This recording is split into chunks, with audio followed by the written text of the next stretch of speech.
Joe Carlisle, 32, fly half. Brilliant. Welcome to the club, Joe. As always with these interviews, we always like to get a little bit of background. So where did it all start? Where did you grow up? How did you get into rugby? I grew up in Wiltshire. Got into rugby because my father played, and we used to spend the weekends watching him up at Newbury, and then when he got a bit older, up at Marlborough. So it's always been in the family. My brother and I have always played. I then went to school at Hartbury when the rugby was becoming a bigger thing there. So I was very fortunate at the time. And then I got picked up to play for Worcester Academy, and then things kind of moved on from there, really. Yeah, brilliant. Looking at your CV, and it's a very impressive one. Notice you were at Worcester quite some time. It looks about 5 years. Can you tell us a little bit about your time there? Some of the highlights that you enjoyed. Yeah, well, as I said, I was in the academy, and then obviously I finished at Hartbury and was fortunate enough to sign a first team contract at 18. I think it was 6 years that I was there for. Yes, thoroughly enjoyed it. Some highs, some lows. Obviously, making my Premiership debut was, a massive one for me, playing in a Euro Cup final against Bath. I think we actually came and played here one year when we got relegated. So yeah, it'd be nice to come back and play here. But yeah, no, I thoroughly enjoyed my time at Worcester, made some great friends, and yeah, I hope they continue to keep improving year on year. Yeah, so who would be the coaches or the head coaches during your time down at Worcester? When I first started, there was a guy called John Brain, who sadly passed away from a heart attack. Then it moved into the hands of Mike Ruddock, who really gave me my first opportunity to play at that level. Then it moved into the hands of Richard Hill and Phil Davis. Right, yeah. Who Phil came in and took over Leeds last year as well. So it was nice to see him again.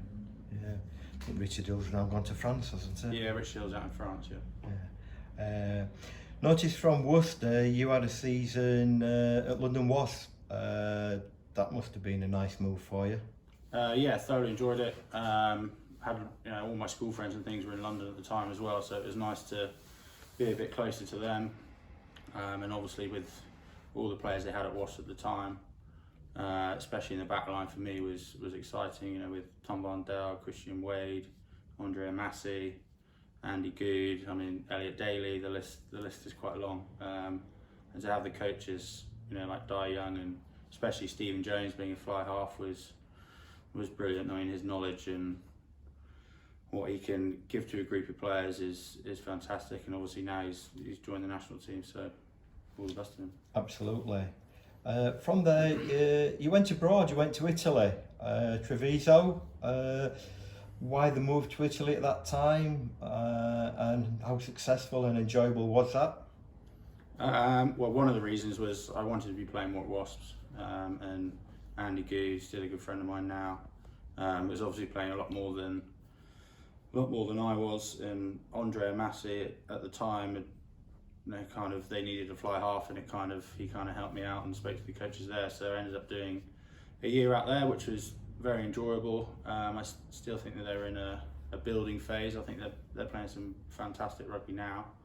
When I went, some of the players that you see now playing for the Italian side were still in the Italian side, but young and naive and still learning the game. So I think that's starting to pay off for them now. But yeah, the lifestyle and things were completely different. We were 20 minutes to Venice on the train, so she was girlfriend at the time, now wife, came with me. So yeah, she had a great time as well, and we thoroughly enjoyed it. Absolutely. Notice then you came back to the UK and had a little spell down at London Welsh in the Championship. Yeah. Who brought you back there? Who was the coach down at Welsh at that point? The coach at the time was Roland Phillips, Ollie Barkley, good friend of mine, was player coach. So that was great again to draw on his experience was fantastic. And to be fair, the group of players we had at London Welsh, we all got on really, really well, and we were at the time playing some really, really good rugby. especially just before obviously London Welsh went under, which was a massive shame. We were in a really good place, and we thought that we were going to be able to compete for, to go back up. Yeah. So as a group of players, we were terribly frustrated. But yeah, I mean, what you want from a rugby club, just a great bunch of boys, and it's nice to see that everyone's doing well now. Great location as well, really, Richmond. Yeah, Richmond's not a bad spot. So it's a few beers after the game. Yeah, it's a fantastic area of London. Yeah. Absolutely. You must have got itchy feet again, because from there you went into Europe again at a great club in France, Perpignan. Yeah, no, I was very fortunate, considering London Welsh obviously went under, and Perpignan were looking for a fly half at the time. And I mean, you only have to look at the history of the club and the players that they've had. Dan Carter being one.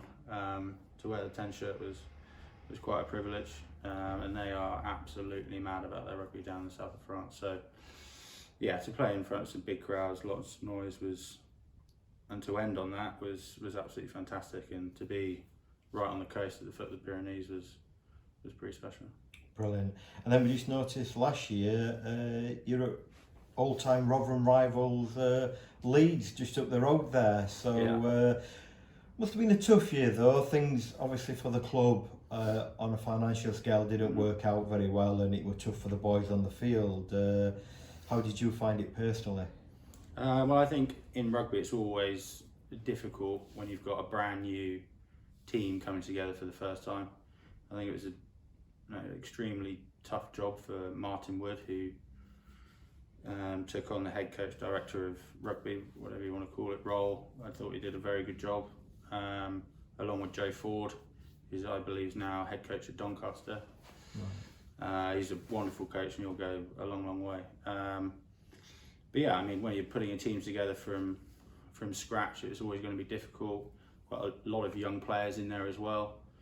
You're playing against teams that have been together years, and most of the teams are full-time professionals, and we were struggling to get in 2 good sessions a week. So it was always a tough task. They're obviously in capable hands now with Phil Davis, who I know very well, and he'll certainly get the best out of the side. So yeah, I wish all the best to them. Excellent. So now you're this side of Yorkshire, what do you know about Rotherham Titans as a club? Well, I always used to, the times that I have played against Rotherham, I've never particularly enjoyed. They're always physical, in your face, not what you want as a fly half. You want the ball in your hands, and lots of time. So I'm looking forward to being on the right end of that, and hopefully that's still embedded in the club. But yeah, I'm also looking forward to meeting the players. I think there's a couple guys that are older than me, so I'm happy about that. And then obviously there's a lot of young players as well, with a lot of potential. So hopefully I can help point the team in the right direction and give advice if needed. And yeah, hopefully we'll have a great season. That's brilliant. Listen, thanks for your time, Joe, and thanks for talking to us tonight. No problem.